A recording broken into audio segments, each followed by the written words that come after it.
Ladies and gentlemen, welcome to Bhagwangad Sansthan.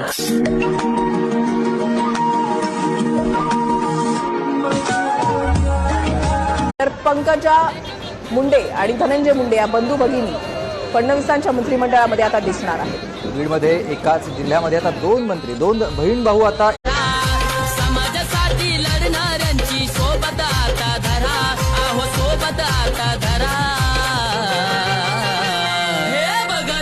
बड़े सौभाग्य से मिलता है हिंदू धर्म, बड़े सौभाग्य से मिलता है हिंदू धर्म. तो राम राम बोलने में कैसी सर. माणूस हा दिलदार, लगती नंगी तलवार, अपना